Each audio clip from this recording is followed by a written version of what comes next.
Regret it instantly. The woman in the navy blazer checks her Rolex one final time before slipping it into her purse. Maya Richardson stands across the street from First National Bank, her breath visible in the October morning air. She adjusts the collar of her off-the-rack jacket, deliberately chosen from Target 3 days ago. No Hermes bag today, no diamond earrings, no company car waiting at the curb. Today she's nobody. Her reflection in the bank's glass doors shows exactly what she intended: a middle management professional, maybe insurance or accounting. Respectable but forgettable. The kind of woman who should receive basic human courtesy. Should. The manila folder in her briefcase contains 3 sworn affidavits, 3 separate incidents in the past 6 months, 3 black executives from her professional network. All successful, all financially qualified, all humiliated at First National branches across the city. Keisha Williams, CPA, told she needed a co-signer for a business loan despite having a 780 credit score and $2 million in assets. Dr. Marcus Thompson, surgeon, questioned about the authenticity of his medical license when opening an account for his practice. Angela Foster, tech CEO, asked if she was there to make payments on an existing loan when she inquired about investment services. All 3 had called Maya after their experiences. All 3 had suggested she test the waters herself. Maya, you need to see this for yourself. Your company banks with them. You sit on boards with their executives. But this is what they do when they think nobody important is watching. Maya pushes through the revolving door. The marble lobby echoes with her footsteps. Click, click, click, as she joins the morning rush of customers. Her fingers find the hidden recording app on her phone, already activated. Evidence. Always evidence. She's been CEO of Richardson Industries for 8 years, owner of the city's largest private equity firm, board member of 3 major corporations. But today, she's conducting an experiment that could cost someone their career, or expose a pattern of discrimination that could cost her company millions in continued partnerships. Richardson Industries doesn't just bank with First National, they're considering a major expansion of their relationship. A $200 million credit facility, joint venture opportunities, strategic partnerships that would make First National one of their primary financial partners for the next decade. But not if this is how they treat successful black professionals when they think nobody's watching. The customer service desk is staffed by a young white woman whose nameplate reads, Jessica, Customer Service Representative. Maya approaches with her most professional smile. Good morning. I'd like to speak with someone about opening a business account for my consulting firm. Jessica's eyes perform a quick scan. Black woman, decent clothes, probably small potatoes, before returning to her computer screen. Do you have an appointment? The question carries the weight of bureaucratic dismissal. Maya's internal clock starts ticking. Test number 1. No, but I was hoping someone might have a few minutes to discuss options. Jessica's fingers drum against her keyboard. Tap, tap, tap. Our business specialists are pretty booked today. I could put you on the waiting list for next week. Next week. Maya glances at the nearly empty business consulting area behind Jessica, where 2 specialists sit scrolling their phones. I see Mr. Henderson is available, Maya says, nodding toward the closer desk. Jessica doesn't even turn around. He's in between appointments, very busy. Line number 1, strike 1. Well, let me start with basic account information then, Maya says, keeping her voice level. What are your requirements for business checking? Jessica sighs, a small sound that somehow fills the marble lobby.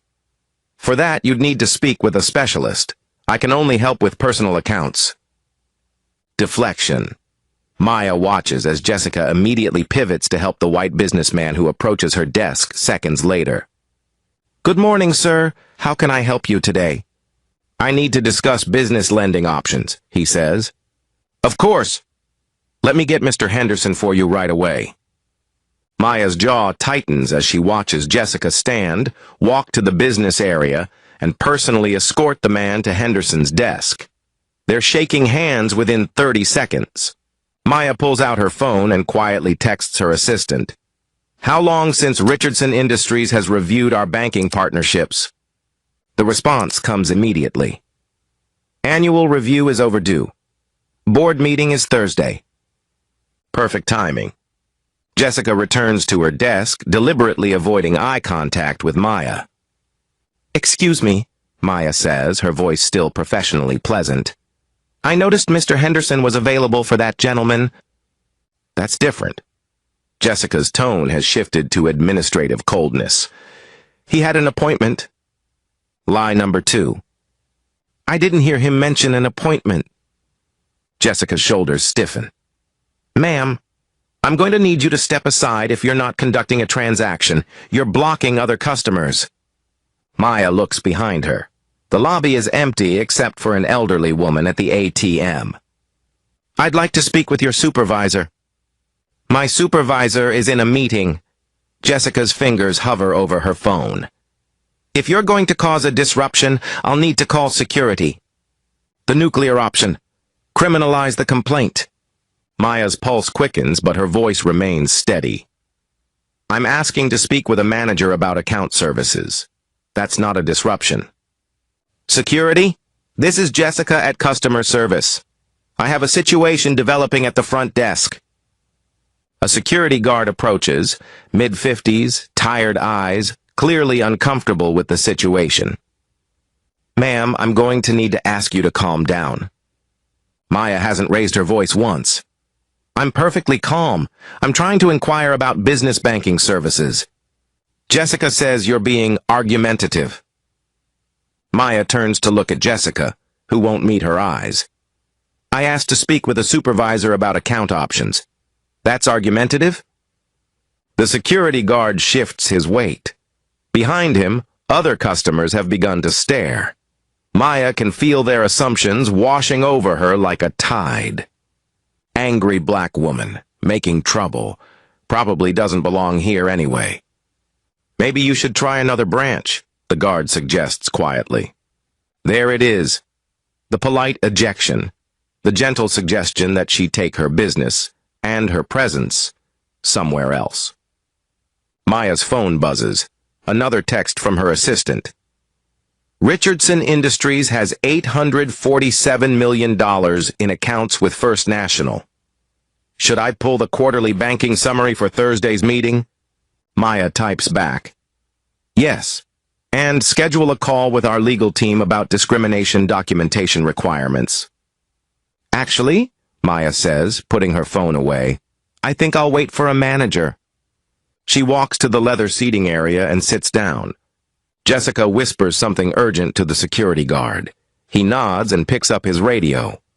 "Branch manager to the lobby, branch manager to the lobby immediately." Maya crosses her legs and settles in. She pulls out a business card from her wallet. Not her CEO card, but one of the generic consulting cards she'd had made for this exact purpose. 5 minutes pass, 10, 15. Other customers come and go, each receiving prompt, courteous service. Maya watches Jessica personally escort a young white woman to the business area, introducing her to Henderson with a bright smile.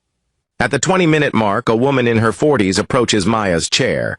Her nameplate reads, "Sandra Collins, Branch Manager." "I understand there's been some confusion today." Maya stands, extending her hand. "Maya Richardson.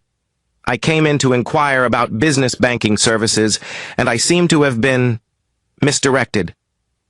Sandra doesn't take her hand. "Jessica mentioned you were upset about our appointment procedures." Gaslighting. Reframe the discrimination as a misunderstanding. I wasn't upset. I was asking questions that apparently warranted a security response. Sandra's smile is sharp enough to cut glass. "We take security very seriously here. Sometimes customers can become frustrated when we can't accommodate their requests immediately."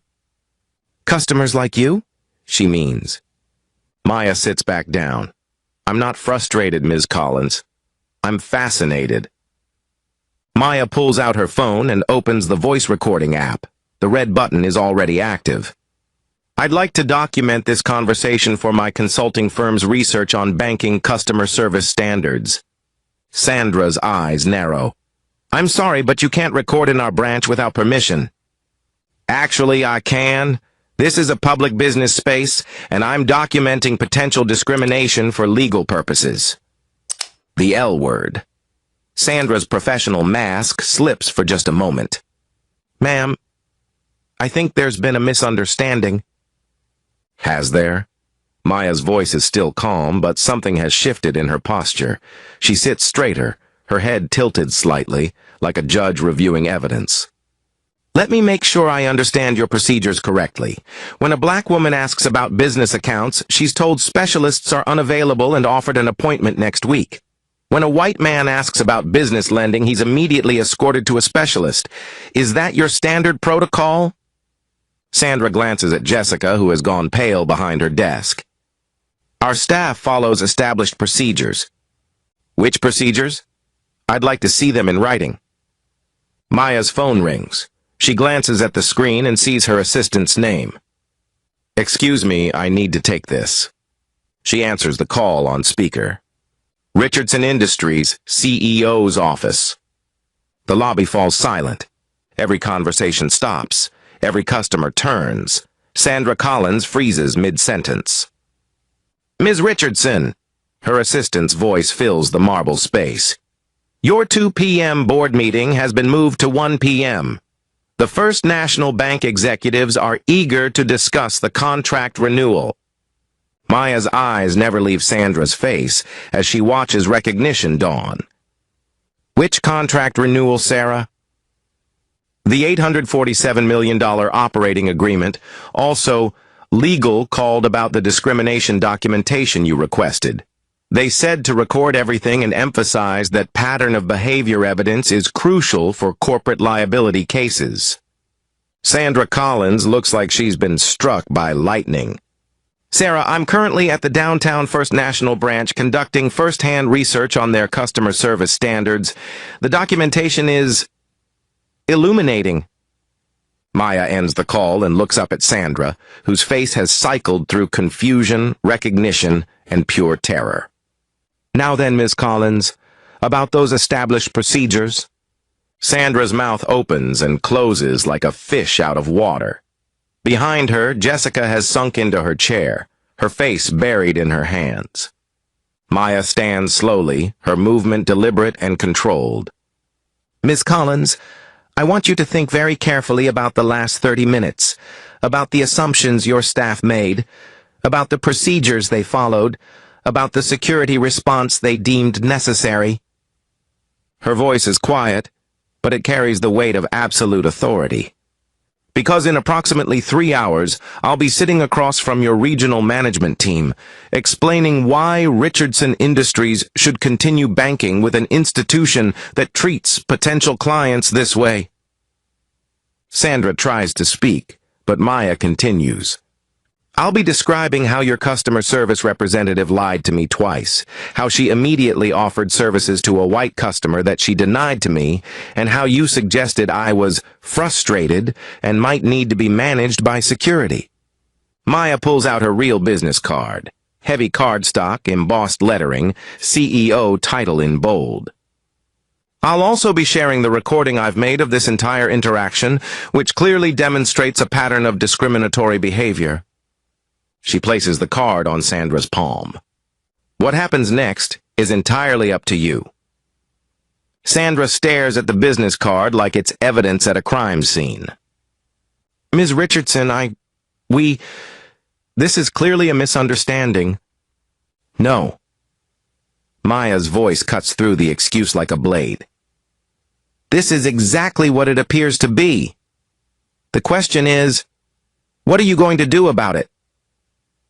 Sandra looks around the lobby. Every customer, every employee, every security guard is watching this moment unfold. Jessica, Sandra calls out, her voice shaking slightly. Jessica approaches like she's walking to her execution. Jessica, I need you to explain to Ms. Richardson exactly what happened here today. Jessica's eyes fill with tears. I assumed... You assumed what? I assumed she wasn't. That she didn't have... that she couldn't afford. There it is. The admission. The ugly truth spoken aloud in front of witnesses. Maya nods slowly. You assumed that because I'm black, I wasn't worth your time. That I couldn't possibly be a serious business customer. That I was probably trouble. Jessica nods miserably. And when I persisted in asking for service, you escalated to security because... Why? Because I thought you were going to cause problems. What kind of problems? Jessica can barely whisper. The kind that people like you usually cause people like you. The lobby has become a courtroom and Maya is the judge. Ms. Collins, your employee just admitted to racial profiling in front of multiple witnesses. She has documented evidence of discriminatory service practices. She called security on a potential customer for the crime of asking questions while black. Sandra is now visibly shaking. Your institution is facing a choice. You can treat this as a learning opportunity and take concrete steps to address systemic bias in your customer service practices. Or you can try to minimize it, make excuses, and hope it goes away. Maya's phone buzzes with a text. She glances at it and smiles. That was my legal team. They've confirmed that this recording, combined with Richardson Industries' banking history with your institution, creates a compelling case for discriminatory treatment of customers based on racial assumptions. She looks directly at Sandra. The good news is that I'm not interested in lawsuits. I'm interested in change. Maya walks back to Jessica's desk. The young woman looks up with red-rimmed eyes. Jessica, how long have you worked here? 2 years. Do you think you're a racist person? Jessica shakes her head quickly. Neither do I. I think you're a person who made assumptions based on unconscious bias. The question is, are you willing to learn from this? Jessica nods eagerly. Maya turns to Sandra. Here's what's going to happen. Jessica is going to spend the next month working with your diversity and inclusion trainer. You do have one, right? Sandra nods quickly. Good. She's also going to personally handle the business account I came here to open. Not because I need it, but because she needs to learn how to serve all customers with equal respect. Maya pulls out her checkbook. I'm opening this account with a $50,000 deposit. Jessica will process it personally with your supervision. And then you're both going to walk me through your business services as if I were your most important customer. She looks around the lobby. Because for the next hour, I am... 6 months later, Maya receives a handwritten letter at her office. Dear Ms. Richardson, I wanted to update you on the changes at First National since our encounter. Jessica completed the diversity training program and has become one of our most effective customer service representatives. She specifically requested to lead our new customer equity initiative. We've implemented bias training for all staff, revised our customer service protocols, and established a customer advocacy program. Jessica personally trained our entire team on the importance of treating every customer with equal respect. She asked me to tell you that she thinks about that day often, and that it changed not just how she does her job, but how she sees the world. Thank you for giving us the opportunity to do better. Sincerely, Sandra Collins, Branch Manager. Maya sets the letter aside and looks out her office window at the city below. Her assistant knocks and enters. The quarterly banking review is ready. First National has improved their customer satisfaction scores by 23%, and their diversity metrics have exceeded industry standards. Maya nods. And Jessica? She was promoted to Assistant Branch Manager last month. She's also pursuing her MBA in business ethics. Maya smiles. Sometimes the most powerful victories aren't about punishment. They're about transformation. Sometimes all it takes is one person willing to stand in the uncomfortable space between dignity and justice and refuse to move until the world shifts around them. The recording from that October morning is now part of First National's employee training program with Maya's permission. It's titled, "The Day We Learned to See Our Customers." Real change doesn't happen overnight, but it starts the moment someone decides that "this is how things are" is no longer an acceptable answer. What would you have done in Maya's situation? Drop your thoughts in the comments below. If this story opened your eyes to how bias can hide behind professional procedures, hit that like button and subscribe for more real-world stories about courage,